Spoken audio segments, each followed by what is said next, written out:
Everyone, मैं हूँ स्वाति और आज के एडिटोरियल एनालिसिस में मैंने 3 टॉपिक्स लिए हैं। पहला लेबर कोड पे है। लेबर कोड गवर्नमेंट लेके आ रही है, जो हमारे पुराने लेबर लॉज थे उनको कोडिफाइड किया जा रहा है। 4 लेबर कोड्स के अंदर कोडिफाइड किया जाना है और गवर्नमेंट इंटेंटेड है इसे इम्प्लीमेंट करने के लिए जुलाई 2022 में। लेकिन क्योंकि इस पर ऑपोजिशन फ्रॉम वेरियस क्वार्टर देखी जा रही है, ट्रेड यूनियंस के द्वारा की जा रही है, एम्प्लॉयर्स एसोसिएशन के द्वारा भी की जा रही है एंड ऑपोजिशन स्टेट जहाँ पे ऑपोजिशन गवर्नमेंट है उनके द्वारा भी की जा रही है, तो हो सकता है इसकी इम्प्लीमेंटेशन में डिले हो जाए, गवर्नमेंट इसे जुलाई में ना इम्प्लीमेंट कर पाए। सेकेंड टॉपिक मेरा जो है वो यूरो करेंसी को लेकर है। यूरो करेंसी किस तरीके से जो है वीकनिंग हुई है उसकी डॉलर के मुकाबले, और एट द सेम टाइम हम देखेंगे उस टॉपिक के अंदर कि रुपी जो है वो अप्रिशिएट हुआ है। क्या कारण है रुपी अप्रिशिएशन के? तो आरबीआई की पॉलिसीज़ एंड यूएस फेड की पॉलिसीज़ देखने को मिलेंगी, जिस वजह से जो करेंसी है फिर भी स्टेबलाइज रही है इन दिस रिसेशनरी एटमॉस्फेयर। और ये भी देखेंगे क्या कारण बने कि किस तरीके से यूरो करेंसी वीक हुई, क्यों वो वीक हुई है, और किस तरीके से इनका appreciation depreciation of the currencies का जो है उसका अफेक्ट पड़ने वाला है वेरियस आस्पेक्ट पे। इसके अलावा जो टॉपिक है वो ओबीसी कैटेगराइजेशन जो चल रहा है, सब कैटेगराइजेशन किया जाए ओबीसी रिजर्वेशन का, क्योंकि जो डेटा हम देखेंगे उसमें हम देखेंगे कि जो बेनिफिट्स हैं वो जो उठाए गए हैं वो कुछ पर्टिकुलर कम्युनिटीज़ एंड कास्ट के द्वारा ही लिए गए हैं, सब तक इक्विटेबल डिस्ट्रीब्यूशन नहीं हो पाया है। तो उसके ऊपर गवर्नमेंट ने जो है कमीशन बिठाया था, उस कमीशन को अपनी रिपोर्ट सौंपनी है। तो ये 3 टॉपिक्स आज मैंने कवर किए हैं। ये जो हमारे लेबर कोड्स हैं ये लोकसभा राज्यसभा से पास हो चुके हैं, लेकिन अभी तक इम्प्लीमेंट नहीं हुए हैं। तो हम देखते हैं कि क्या प्रोसेस है, किस तरीके से इनको इम्प्लीमेंट किया जाना है और इसमें क्या कंसर्न्स आ रहे हैं जिस वजह से ये इम्प्लीमेंट नहीं हो पा रहे हैं। तो आज का जो ये एडिटोरियल है ये है road to rolling out labour code, ये इसकी हेडिंग थी। मैं इसको डिस्क्राइब करने जा रही हूँ। द कोड ऑन वेजेस जो है वो पास किया जा चुका है पार्लियामेंट में, अगस्त 2019 में कर दिया गया था। Industrial relation code, code on social security, code on occupational safety, health and working condition, ये सारे पास किए जा चुके हैं सितंबर 22 और 23 2020 में। लोकसभा और राज्यसभा दोनों से ये पास किए जा चुके हैं, लेकिन अभी तक इन्हें इम्प्लीमेंट नहीं किया गया है।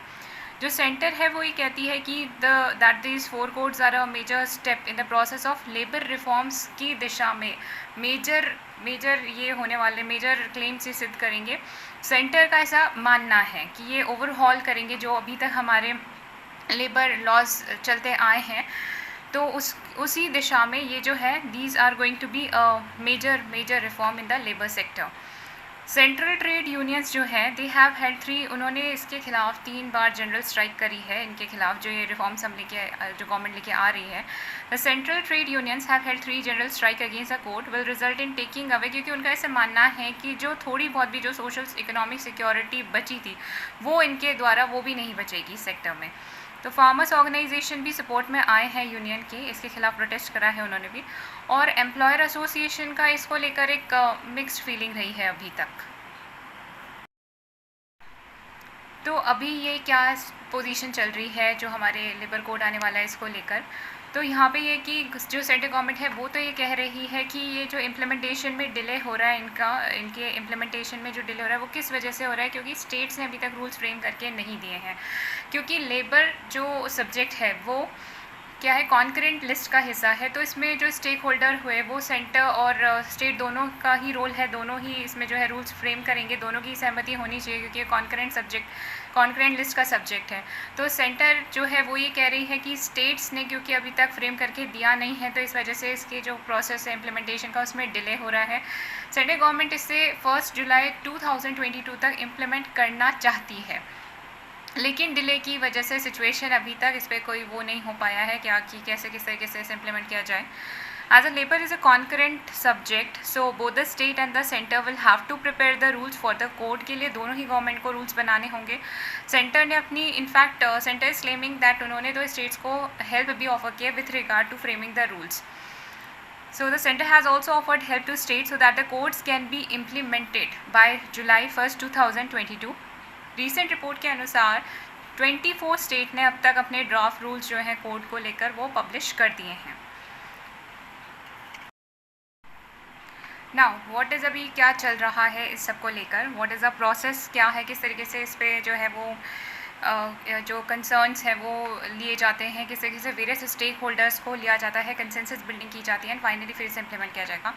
तो हम ये देखते हैं कि इसका प्रोसेस क्या है, किस तरीके से किया जाएगा इसको। तो अभी स्टेट्स जो है उन्होंने अपने पब्लिश कर दिए हैं जो ड्राफ्ट रूल्स उन्होंने बनाए थे, और वो जो वेरियस स्टेक होल्डर्स इससे जुड़े हुए हैं, इस एरिया से जिन्हें अफेक्ट होना, उनके कमेंट्स इस पे रिसीव कर रहे हैं, इन्वाइट कर रहे हैं उन्होंने।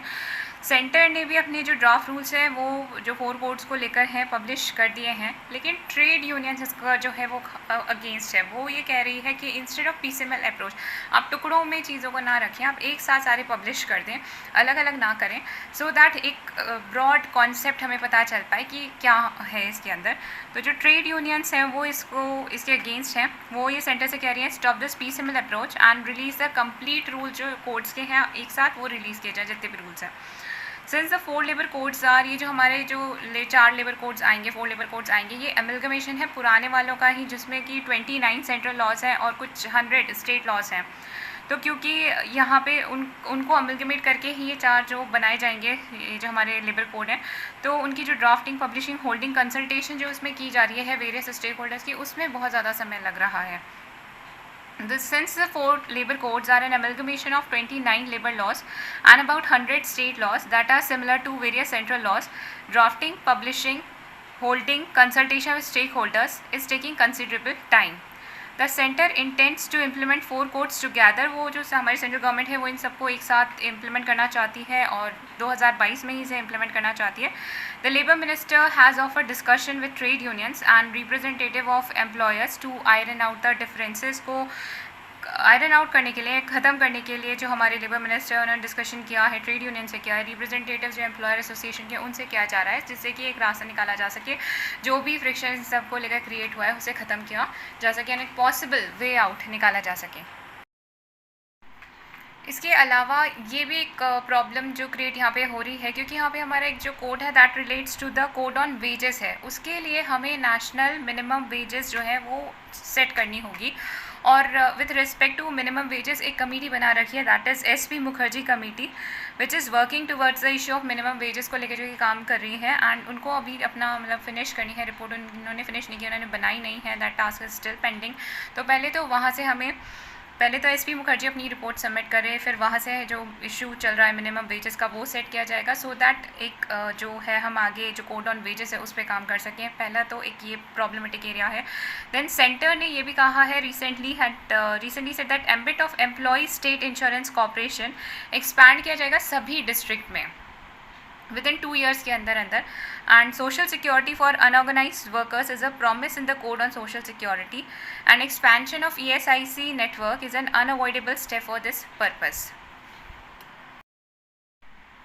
अब ये देखते हैं इन सब पे इतना ज़्यादा ह्यू एंड क्राई क्यों रेस हो रहा है, क्यों इनके जो कोड है उसके खिलाफ अपोजिशन की जा रही है, क्यों उसे अपोज किया जा रहा है, क्या ये कंसर्न्स हैं। तो देखते हैं कंसर्न्स क्या क्या है ट्रेड यूनियन के। तो सबसे पहले ट्रेड यूनियन जो है वो ये कह रही है कि this will result in taking away what ever the little social and economic security जो भी एम्प्लॉयमेंट सेक्टर में है, इस कोड के आने के बाद वो भी चली जाएगी। तो उनका प्राइमरी कंसर्न ये है। फिर ये कह रहे हैं कि कंसर्न ओवर प्रोविजंस जो इसके अंदर हैं उनको लेकर समस्या है, उनको लेकर कंसर्न है इनका। उसमें ये कहा है जो राष्ट्रीय स्वयंसेवक संघ है उन्होंने सपोर्ट भी किया है ट्रेड यूनियन को, भारतीय मजदूर संघ को, इज अपोज टू, ये लोग इस प्रोविजन के खिलाफ है इंडस्ट्रियल रिलेशन कोड के और certain provision of the other code with respect to their occupational health, safety and working condition के जो प्रोविजंस बनाए गए हैं उनको लेकर ये कंसर्न है, ये उनके खिलाफ है, उनके अगेंस्ट हैं और उनमें चेंज चाहते हैं with respect to occupational health, with respect to occupational safety, health and working condition. दूसरा जो कंसर्न है वो कवरेज को लेकर है, reduce coverage. The centre of Indian trade union said exercise is aimed at pushing out a large section of workforce out of the coverage of labour laws. जो ये लेके आ रहे हैं उसके थ्रू काफ़ी बड़ा सेक्शन तो इससे भारी हो जाएगा जिनको बेनिफिट अवेल करने हैं, तो वो इनका एक कंसर्न है, जो कवरेज है वो रिड्यूस करी जा रही है इसमें। तो centre of the Indian trade union, this is one of the हमारी कंट्री में 12 सेंट्रल जो है ट्रेड यूनियंस हैं, उनके नाम मैं आगे बताने वाली हूँ। तो centre of Indian trade union set the exercise is aimed at pushing out a large section of the work force out of the coverage of labour loss through increasing threshold level of employment in an establishment and repealing of a big number of labour loss meant for certain specific section of employees के लिए जो बहुत सारे अभी वो जो certain acts हैं, labour laws हैं, उनको रिपील कर दिया जाएगा, तो वो उस एम्बिट से बाहर हो जाएंगे बेनिफिट के। And also through increasing the threshold level of employment in an establishment. Then जो इनका नेक्स्ट कंसर्न है, there should be a mutual dialogue होना चाहिए। तो बीएमएस जो है भारतीय मजदूर संघ, वो क्या उनका क्या रैशनल है that maintaining that code should not be implemented at one go. एक साथ आप इम्प्लीमेंट ना करें, डिफरेंसेस जो है उनको पहले रिजॉल्व किया जाए। एक साथ आप उनको एक साथ इम्प्लीमेंट ना करें, पहले जो जितने भी हमारे उस पर इशू हो रखे हैं, जो भी हमारा डिफरेंसेस क्रिएट हो रहे हैं, उनको म्यूचुअल डायलॉग से पहले उन्हें जो है रिजॉल्व किया जाना चाहिए। They are concern about provision for registration, जो उनका कंसर्न बीएमएस का कंसर्न है that is with regard to the registration को लेकर and working of central trade unions. This at the centre this government should implement only दो section in code where there is a larger unanimity, जहाँ जिन जिन provisions को लेकर अभी तक सहमति बन गई है आप उनको इम्प्लीमेंट कर दीजिए, लेकिन एक साथ पूरा इम्प्लीमेंट मत कीजिए। जिस तरह डिफरेंसेस हैं उनको पहले रिजॉल्व कीजिए और जहाँ पे सहमति है उनको इम्प्लीमेंट कर दीजिए। अब एम्प्लॉयर्स जो है उनका क्या कंसर्न है, उन्होंने बहुत मिक्स रिएक्शन इस पर दिए हैं एम्प्लॉयर्स एसोसिएशन ने। तो इनमें जो employer association primarily confederation of Indian industries है, ये एक association, and the federation of Indian chamber of commerce and industry FICCI, इन्होंने जो रेज़ किया अपना कंसर्न ओवर द कि इसमें जो प्रोविज़न है वो मिनिमम वेजेस को बढ़ाने के ऊपर है, तो ये उसके अगेंस्ट है पहली चीज़। और दूसरा ये इस पर भी कि जो सोशल सिक्योरिटी का नेटवर्क है उसको बढ़ाया जाए by involving the employers too. ये दो इनके कंसर्न है, minimum wages and expanding the network of social security by involving the employers into it, क्योंकि इससे इनकी जो कॉस्ट है वो बढ़ जाएगी। तो इनका कंसर्न ये है। देन जो ऑपोजिशन रूल्ड स्टेट है उनके द्वारा क्या रेस किया जा रहा है, जो ऑपोजिशन द्वारा रूल्ड स्टेट है वो कह रहे हैं कि यहाँ जो रूल्स बनाए गए हैं वो पुअरली ड्राफ्टेड है, तो उनकी ड्राफ्टिंग ही सही है, उनको ड्राफ्ट सही से किया जाना चाहिए। So now what lies ahead, तो व्हाट लाइज अहेड में एक ही ट्रेड यूनियंस जो है उन्होंने वार्निंग दी है अगर इसे इम्प्लीमेंट किया गया तो वो लोग प्रोटेस्ट करेंगे। वहीं सेंटर जो है वो इस पर वर्ड है कि political fall out of its implementation. So center is worried about the political fallout of its implementation and thus this could be a possible reason, ये वजह भी बन रही है कि क्यों इसे डिले किया जा रहा है। और एम्प्लॉयर्स का जो फियर है वो इसलिए वरीसम हो रहे हैं because of the increase salary bill में जो हो जाएगा इसकी वजह से, क्योंकि इसमें मिनिमम वेजेस को बढ़ाने की बात की गई है। तो ऑलरेडी एक रिसेशन हिट इकोनॉमी है, वहाँ पे अगर इस वक्त जो सैलरी बिल हाइक होंगे तो उससे जो उनका प्रॉफिट है, मार्जिन है, वो कम हो जाएगा। एंड द टाइम जो अभी चल रहा है वो वैसे ही recession hit economy and they expect the government to hold, इसलिए they wanted the government to hold more discussion इस पर किया जाए। हमारी कंट्री में 12 सेंट्रल ट्रेड यूनियन ऑर्गेनाइजेशन है इंडिया में, वो कौन कौन सी हैं? All India trade union congress, Bharatiya Mazdoor Sangh, centre of Indian trade unions, Hind Mazdoor Kisan Panchayat, Hind Mazdoor Sabha, united trade union congress, trade unions coordination Centre, United trade union Congress, Lenin Sarani, National Labour Organisation, Indian National Trade union Congress, Indian Federation of Free Trade Unions, National Front of Indian trade Unions. Next ये जो है वो categorising OBC जो reservation है उसे categorise करने की उस पर बात चल रही है। उसके लिए एक कमीशन बैठाया है गवर्नमेंट ने कि इसके अंदर सब कैटेगराइजेशन किया जाए, बिकॉज जो बेनिफिट है वो एक कुछ पर्टिकुलर कास्ट के द्वारा ही लिया गया है, सबको नहीं मिल पा रहा है। तो ये एडिटोरियल आया था न्यूज़पेपर में and I am analysing and bringing it in front of you कि इसमें क्या कहा गया था। तो यहाँ पे सब कैटेगराइजिंग ओबीसीज़ के लिए जो कमीशन बिठाया गया वो जस्टिस रोहिणी कमीशन है, जिसे कॉन्स्टिट्यूट किया गया 2 अक्टूबर 2017 में। इसका पर्पज़ ये है कि ओबीसीज़ रिजर्वेशन का सब कैटेगराइजेशन किया जाए और इनका जो टाइम पीरियड है वो 31 जनवरी तक इन्हें अपनी रिपोर्ट सबमिट करनी है। सब कैटेगराइजेशन ऑफ ओबीसी से क्या मतलब है हमारा यहाँ पे, तो जो आइडिया है ये सब कैटेगरीज क्रिएट करने का with in the larger group of OBC जो है उसके अंदर सब कैटेगरीज बनाई जाए फॉर दी रिजर्वेशन को देने के लिए। रिजर्वेशन का जो है उसे बांट दिया जाए इनके अंदर, सब कैटेगराइजेशन किया जाए उसका। ओबीसीज़ को 27% रिजर्वेशन है जॉब्स के अंदर और एजुकेशनल इंस्टीट्यूशन के अंदर सेंट्रल गवर्नमेंट में। ये जो ओबीसी रिजर्वेशन हमारे देश में आया था ये मंडल कमीशन की रिपोर्ट पे आया था। और यहाँ पे जो ओबीसी डिबेट अराइज हुई है दैट ये डिबेट क्यों छिड़ी रहती है, क्योंकि ओनली फ्यू एफिलेंट कम्युनिटीज़ जो है कास्ट हैं वही इसका जो बेनिफिट है उठा पा रही हैं। ये जो है एकदम सबको नहीं मिल पा रहा है, the last man of the row को नहीं मिल पा रहा है। So for the OBC debate arise out of perception that only a few affluent communities among over the 2,600 included in the central list of OBC have secured a major part of the 27% reservation. So there are among 2,600 included in central list of OBCs have secured a major part of the 27% reservation hijacked by a few of them. The argument for creating sub categories within OBC is that it would ensure, जो इसका object है categorisation का, that is equitable distribution ensure करना है for representation among all the OBC, सभी जो OBC communities हैं उनको रिप्रेजेंटेशन मिल पाए, इक्विटेबल डिस्ट्रीब्यूशन हो पाए, इसलिए ये स्टेप उठाया जा रहा है। अब हम देखें now what is a commission brief. Commission को क्या क्या दिया गया है, तो it has set up with 3 terms of reference. Then इनको ये एग्जामिन करना है एक्सटेंट इनइक्विटेबल डिस्ट्रीब्यूशन, कितना बेनिफिट किस कम्युनिटी ने उठाया है ओबीसी रिजर्वेशन का, inequitable distribution of benefit of reservation among the caste and community included in the broad category of OBC with reference to such classes included in the central list. जो commission है उसे ये बताना है, उसे mechanism तैयार करना है, क्राइटेरिया नॉर्म्स बताने हैं, पैरामीटर्स तैयार करने हैं कि किस तरीके से सब कैटेगराइजेशन किया जाए ओबीसीज़ का। तो इनको जो काम दिया गया है ये आइडेंटिफाई करना है इन्हें कि किन कम्युनिटीज़ को कितना परसेंटेज दिया जाए, किस तरीके से बांटा जाए इसको। मैकेनिज़्म इनको बताना है, क्राइटेरिया बताने हैं, नॉर्म्स पैरामीटर्स इनको बताने हैं सब कैटेगराइजेशन के। Then to take up exercise of identifying respective caste or community, subcaste or synonymous in central list of OBC and classifying them into their respective subcategories. Take up identify that respective caste or communities and subcaste, इनको identify करनी है. Then study the various entries in central list of OBC, recommend correction of any repetition, ambiguities, inconsistencies and errors of spelling and transcriptions. At the time it was set up, this commission was given 12 weeks to submit its report, but has been since then 10 extension इसको अभी तक commission को दे दिए जा चुके हैं। जब इसे सेटअप किया गया था it was to give submitted report within 12 weeks, but उसके बाद से अब तक 10 एक्सटेंशन दे दिए गए। इनको ये भी स्टडी करनी है कि सेंट्रल लिस्ट में किन की एंट्रीज़ जो है वो की जाए, to study various entries in central list of OBC, recommend जहाँ पे भी करेक्शंस वो है इनको रिकमेंड करने हैं, correction with respect to any repetition, any ambiguities वो इनको बताने हैं। अब देखिए ये प्रोग्रेस मेड सो फार क्या हुई है, तो लेकिन इनके जो समक्ष चैलेंज है वो सबसे पहले तो ये कि जो डेटा है वो ही पर्याप्त नहीं है, तो ये आइडेंटिफाई करना डिफ़िकल्ट हो जाता है कि किस कम्युनिटी तक कितने बेनिफिट पहुंचा है, कौन जो है वो पीछे रह गया है, किसको ज़्यादा रिजर्वेशन मिलना चाहिए विद इन दिस 27%। तो सबसे बड़ा इनका चैलेंज है वो डेटा की जो कमी है उससे जूझ रहे हैं लोग।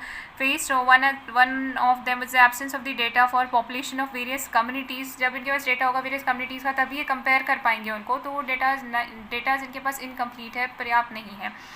देन अगस्त 31, 2018 में होम मिनिस्टर राजनाथ सिंह ने कहा था, अनाउंस किया था कि इन द सेंसस जो 2021 का सेंसस है उसमें जो डेटा ऑफ ओबीसी है वो भी कलेक्ट किया जाएगा, लेकिन उसके बाद से government is silent over this issue. But since then the government has been silent on this, so whereas the group of the OBCs जो है जबकि वो डिमांड कर रहे हैं कि ये एनिमरेट किया जाए।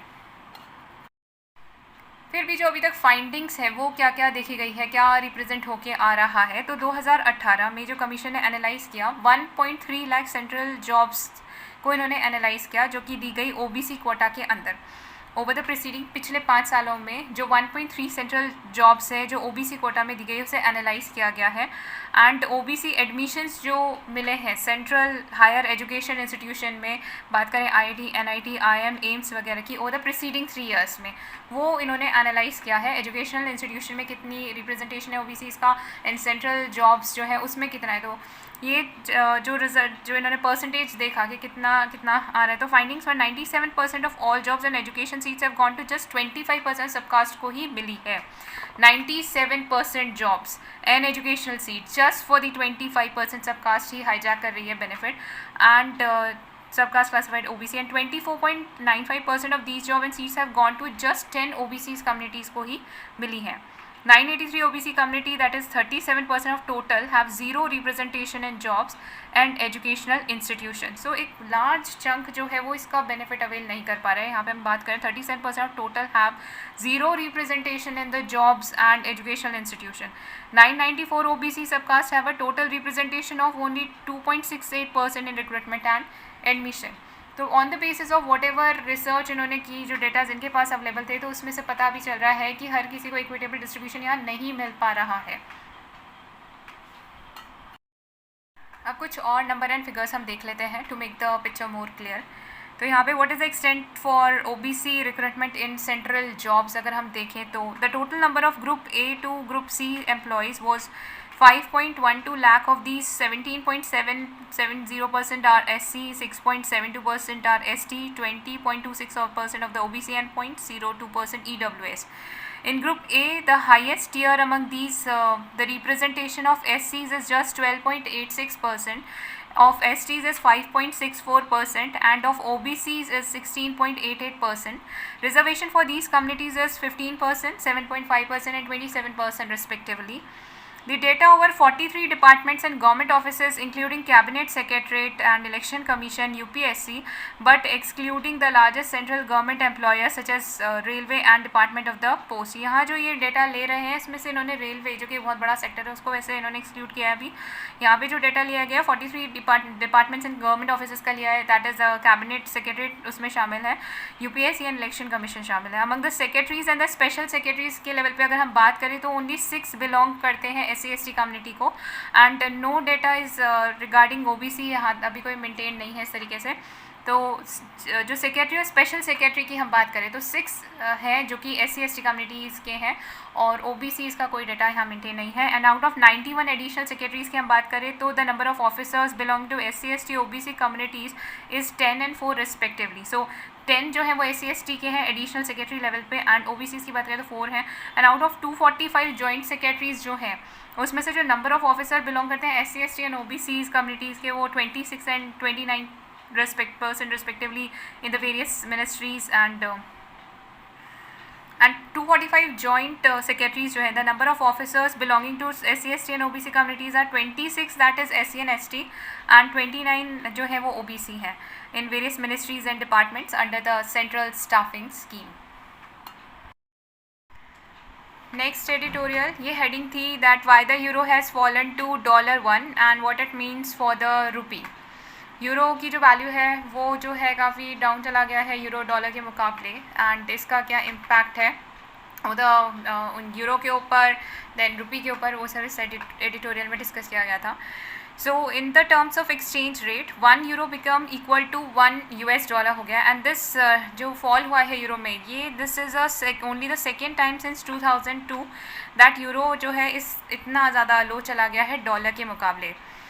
So the weakening in the euro against the dollar, अब जो यूरो है वो डॉलर के मुकाबले अगर जो डाउन जा रहा है तो इसका क्या मतलब है कि इन्वेस्टर अपनी पुल आउट करेंगे मनी यूरो से, और वो जो यूरो जोन से पुल आउट करेंगे and to invest it in the US. अब ये जो लेटेस्ट ब्लो है एक्सचेंज रेट में हम देख रहे हैं उसके पीछे कारण क्या है, यूरो जो है वीक होता जा रहा है, इसके पीछे रीजंस क्या क्या हैं. तो पहली जो वजह इसमें that is the energy crisis जो हो गए हैं because of the in the wake of the war between the Russia and the Ukraine. Western Nations put sanction on the Russia, and जो यूरो जोन है वो हेविली डिपेंडेंट था अपनी energy needs के लिए over the Russian energy sources पे. US have quite considerable number, उनके पास independent अपने एनर्जी सोर्सेज हैं, लेकिन यूरो जोन पूरी तरह काफ़ी हद तक रशियंस पे डिपेंडेंट था एनर्जी उसके लिए. लेकिन इन क्राइसिस के बाद से क्योंकि उनकी एनर्जी की जो रिक्वायरमेंट्स है वो फुलफिल नहीं हो पा रही हैं. Then another reason is also yes the covid pandemic की वजह से ऑलरेडी जो स्लो डाउन विटनेस किया गया इकोनॉमीज़ के द्वारा, तो ये सारे फैक्टर्स बने कि क्यों यूरो जो है वो वीक हो गया है as compared to that of the dollar. The latest blow to the exchange rate has come from the energy crisis in the wake of Russia war against the Ukraine. The reason for euro continued weakness against the dollar can be broken into 2 parts में हम इसे देख सकते हैं. पहली weakness जो euro की हो रही है that's the weakness of the euro zone's economy, उनकी इकोनॉमी जो है वो इफेक्ट बैडली हिट हुई है. And second difference in their monetary policy response भी एक कारण है. जिस तरीके से डीलिंग की जा रही है जो इनके यूरो का जो सेंट्रल बैंक है उनके द्वारा एंड US फेड के द्वारा, तो US फेड जो है वो बेटर तरीके से सिचुएशन को डील कर रहा है, हमारा RBI भी अच्छी तरीके से सिचुएशन को डील कर रहा है. इसलिए जो हमारा डॉलर है वो और जो हमारा रुपी है वो इतना वीक नहीं हुआ है एज़ कम्पेयर टू द जितना कि यूरो वीक हुआ है as compared to that of the in comparison to that of the dollar. Because of this, in this moment of the weakness, Russia war on Ukraine and consequent ban on Russian energy have left the European economies completely vulnerable. Europe was completely dependent. Europe जो है dependent था Russia पे oil and gas के लिए, और क्योंकि energy prices वक्त बहुत हाइक हो गए हैं इस वॉर के बाद, तो that not only created a cost of living crisis for the common people but also raise a question in the mind of investor about the viability of the future investment here. For instance अगर हम देखें तो Germany जो है biggest eurozone economy जो अब तक था उसमें रजिस्टर की गई है the makes first trade deficit since 1991 के बाद जर्मन इकोनॉमी ने फेस किया ट्रेड डेफिसिट 1991 के बाद पहली बार ये देखने को मिल रहा है and it makes more sense for the companies to shift and that's why जो भी इन्वेस्टर्स हैं अब वो यूरो जोन से हटकर अपना जो इन्वेस्टमेंट करने के लिए कर रहे हैं वो यूएस इकोनॉमी में करना चाहते हैं क्योंकि यूएस जो है that is much more independent in terms of energy. जो दूसरा हमने इसमें देखा है कि हाउ द मॉनेटरी पॉलिसी का रिस्पॉन्स देखा जा रहा है इसमें इस ब्रॉडर इसके कंटेक्स्ट में देखना है हमें। तो यहाँ पे जो second reason monetary policy response European central bank का देखें कम्प्लीटली डिफरेंट है from that of the US में इन्फ्लेशन टेम करने के लिए जो उनका जो सेंट्रल बैंक है Fed which has made it clear that it will not stop until inflation which is also at multi decade high in the US comes back to the target rate of 2%। तो ये inflation को टेम करने के लिए क्या कर रहे हैं ऐसा जो फेड है वो अपनी जो है इंटरेस्ट रेट्स बढ़ा रहा है जिससे कि recession even if that brings recession for a while तभी वो अपनी इंटरेस्ट रेट बढ़ा रहे हैं। ECB by contrast has not move with respect to that. Interest rate बढ़ाने के पीछे क्या होता है इन्फ्लेशन को कैसे टेम किया जाता है जब इंटरेस्ट रेट बढ़ा दी जाती है तो एक डिसेंटिवाइज हो जाता है people will take the less money loan वगैरह कम लिए जाएंगे and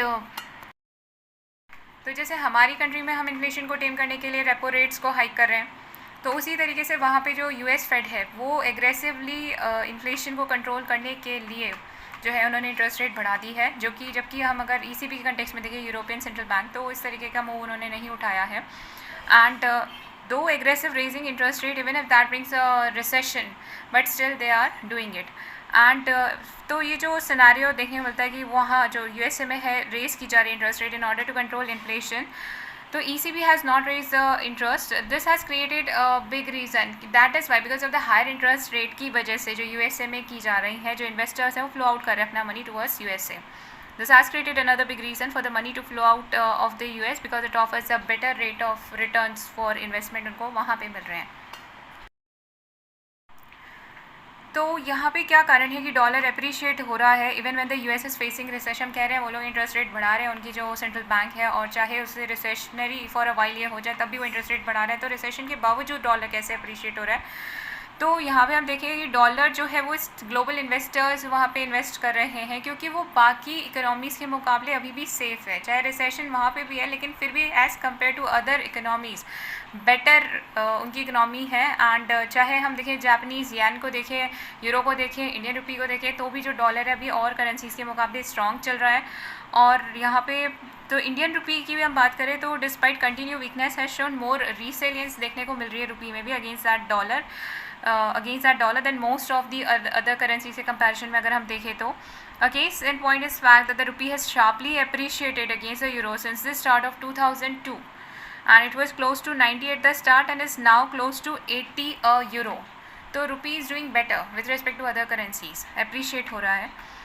Does that mean the euro fall will help the rupee? तो क्या यूरो के फॉल से हमें हेल्प मिलेगी रूपी को ये देखने वाली बात है। तो एट द मोमेंट रूपी अप्रिशिएट हुआ है कंसिडरेबली एज सच। इंडियंस तो अगर यहाँ जब हमारी करेंसी अप्रिशिएट होती है तो हमारा और यूरो कमज़ोर पड़ा तो अगर हम यहाँ से हमारे जो इंडियन टूरिस्ट हैं वहाँ जाएंगे तो that will be cheaper for us. लेकिन इन द लॉन्ग रन क्या देखने को मिलेगा लॉन्ग रन में सर मतलब फॉर अ वाइल हमारे travelling to the European nation हमें जो है वो जो है कॉस्टली नहीं पड़ेगी लेकिन इन अ लॉन्ग रन अगर हम देखें तो इफ़ द यूरो कंटिन्यू अगर वो वीक रहता है एंड बिलो पैरिटी रहेगा तो रूपी भी बाद में जाके जो है उस पर अफेक्ट पड़ेगा। If the euro continues to weaken, the rupee, which is already just a whisker away from 80 to a dollar, it will further weaken against the dollar. That's because the euro had immense trade linkages है हमारे euro के साथ and similar emerging economies के साथ, so it will further weaken against the dollar in the long run. Rupee has done better than euro against the dollar. हम देखें तो that हम जो देख रहे हैं रुपया भी अप्रिशिएट हो रहा है तो all that credit goes to the RBI ने इंटरवीन किया to ensure rupee stays in that way. इसलिए जो रुपी है still doing better with comparison to the other currencies. तो यहाँ पे क्या कारण है कि डॉलर अप्रिशिएट हो रहा है even when the US is facing recession कह रहे हैं वो लोग इंटरेस्ट रेट बढ़ा रहे हैं उनकी जो सेंट्रल बैंक है और चाहे उससे रिसेशनरी फॉर अ वाइल ये हो जाए तब भी वो इंटरेस्ट रेट बढ़ा रहे हैं तो रिसेशन के बावजूद डॉलर कैसे अप्रिशिएट हो रहा है। तो यहाँ पे हम देखेंगे कि डॉलर जो है वो ग्लोबल इन्वेस्टर्स वहाँ पे इन्वेस्ट कर रहे हैं, क्योंकि वो बाकी इकोनॉमीज़ के मुकाबले अभी भी सेफ़ है। चाहे रिसेशन वहाँ पे भी है, लेकिन फिर भी as compared to other economies better उनकी इकोनॉमी है। एंड चाहे हम देखें जापानीज़ येन को देखें, यूरो को देखें, इंडियन रुपी को देखें, तो भी जो डॉलर है अभी और करेंसीज़ के मुकाबले स्ट्रॉन्ग चल रहा है। और यहाँ पे तो इंडियन रुपी की भी हम बात करें तो despite continue weakness has shown more resilience देखने को मिल रही है रुपी में भी against that dollar than most of the other currency से कंपैरिजन में अगर हम देखें तो a case in point is fact that the rupee has sharply appreciated against the euro since the start of 2002, and it was close to 90 at the start and is now close to 80 a euro. तो rupee is doing better with respect to other currencies, appreciate हो रहा है. Does that mean the euro fall will help the rupee? तो क्या euro के fall से हमें help मिलेगी रुपी को, ये देखें लिखने वाली बात है. तो at the moment rupee appreciate हुआ है कंसिडरेबली एज सच. इंडियंस तो अगर यहाँ जब हमारी करेंसी अप्रिशिएट होती है तो हमारा और यूरो कमज़ोर पड़ा, तो अगर हम यहाँ से हमारे जो इंडियन टूरिस्ट हैं वहाँ जाएंगे तो that will be cheaper for us. लेकिन इन द लॉन्ग रन क्या देखने को मिलेगा? लॉन्ग रन में सर मतलब फॉर अ वाइल हमारे travelling to the European nation हमें जो है वो जो है कॉस्टली नहीं पड़ेगी. लेकिन इन अ लॉन्ग रन अगर हम देखें तो इफ़ द यूरो कंटिन्यू अगर वो वीक रहता है एंड बिलो पैरिटी रहेगा तो रुपी भी बाद में जाके जो है उस पर अफेक्ट पड़ेगा. If the euro continues to weaken, the rupee, which is already just a whisker away from 80 to a dollar, it will further weaken against the dollar. That's because the euro had immense trade linkages है हमारे euro के साथ and similar emerging economies के साथ. So it will further weaken against the dollar in the long run. Rupee has done better than euro against the dollar. हम देखें तो that हम जो देख रहे हैं रुपया भी अप्रिशिएट हो रहा है, तो all that credit goes to the RBI ने इंटरवीन किया to ensure rupee stays in that way. इसलिए जो रुपी है still doing better with comparison to the other currencies. तो यहाँ पे हम देखें तो यूरो जोन की इकोनॉमी वीक हुई है, तो उसके पीछे जो कारण है वो कोविड-19 की वजह से क्रिएट हुआ जो रिसेशन है, स्लो डाउन जिससे जो हमने देखा वो. देन रशियन एनर्जी क्राइसिस जो हुई, रशिया यूक्रेन वॉर की वजह से एनर्जी प्राइसेस में हाइक हुआ, ये कारण बना. एंड जो इस तरीके से मॉनेटरी पॉलिसी से डील किया जा रहा है जो यूरोपियन सेंट्रल बैंक है उनकी विस टू दैट ऑफ यूएसए, तो वो कारण बन रहा है. ये 3 कारण बन रहे हैं कि क्यों यूरो जोन जो है वो वीकनिंग की तरफ जा रहा है, because of the covid, because of the Russian Ukraine war and also the monetary policy. Now weakening of the euro, इसके कंसिक्वेंस देखते हैं कि क्या क्या इसकी वजह से जो है इसके रिजल्ट रहेंगे. पहली चीज़ हम इन्फ्लेशन पे देखते हैं, एक वीकनिंग यूरो का क्या असर रहेगा इन्फ्लेशन के ऊपर. तो इनको क्योंकि इनकी करेंसी की वैल्यू इरोड हो गई है तो अब इन्हें ज़्यादा यूरोज़ देने पड़ेंगे सामान ख़रीदने के लिए. इंपोर्टेड गुड्स को अगर ये ख़रीदेंगे तो वो ज़्यादा एक्सपेंसिव होगा क्योंकि उसके लिए अब इन्हें ज़्यादा यूरो देने हैं उसी अमाउंट को ख़रीदने के लिए, क्योंकि इनकी करेंसी की जो वैल्यू है वो जो है वो इरोड हो गई है. तो हाउस होल्ड परचेजिंग पावर जो है वो इरोड हुई है. यूरो फॉल अगेंस्ट डॉलर, इसकी वजह से क्या है कि यूरो जो है डॉलर के मुकाबले गिरा है. तो यूरोपियंस जो यूएस जाया करते थे एज अ टूरिस्ट के तौर पे, अब वो महंगा पड़ेगा उनको, तो उसमें जो है कमी देखने को मिल सकती है. European tourism to US as they need more, क्योंकि now they need more euros to buy that equivalent amount in the dollars. तो यहाँ पे जो विजिटर्स है एंड वाइल दैट रिवर्स इसका अगर देखें तो विजिटर्स फ्रॉम द यूएस वो बढ़ेंगे, क्योंकि नाउ यूरोप में जाना अब जो है वो लेस कॉस्टली है फॉर देम क्योंकि dollar is appreciated. So while visitor from the US, Qatar, Jordan benefit as the dollar buy them a lot more.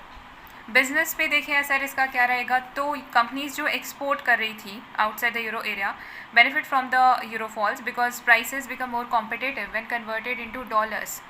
And while import oriented business जो है वो डिसएडवांटेज पे रहेगा क्योंकि बाहर से सामान मंगवाना अब महंगा पड़ेगा. एंड जबकि यहाँ से जो एक्सपोर्ट है उसे बेनिफिट होगा क्योंकि वो अब कॉस्ट कॉम्पिटिटिव हो गया है, सस्ता हो गया है, तो बाहर के लोग ज़्यादा खरीदेंगे, तो एक्सपोर्ट तो इसमें बढ़ेगा और जो इम्पोर्ट है वो जो है वो उस पर नेगेटिव असर पड़ेगा as it become costly. Import करना कॉस्टली पड़ेगा. विथ रिस्पेक्ट टू डेप्ट रीपेमेंट देखें तो the higher the pace of economic growth faster a country can repay the डेप्ट. The higher the pace of economic growth, then the country can repay its debt, but only on provision that the financial market consider European debt to be sufficiently safe and interest rates remain low. For countries that issue dollar-denominated debt, the decline in the value of the euro against the dollar pushes up the cost of debt repayment. With respect to energy crisis अगर हम हमारी बात करें तो जो crude oil prices हैं वो क्योंकि बढ़ गए हैं, तो in the wake of the restrictions जो लगाए गए हैं सप्लाई पे, तो इस इंडिया जो है ऑलरेडी थर्ड लार्जेस्ट इंपोर्टर है हम ऑयल के, एंड इस वजह से हमारा जो इंपोर्ट बिल है वो अच्छा खासा बढ़ गया है, हमें जो फॉरेक्स देना पड़ रहा है वो ज़्यादा जा रहा है अब।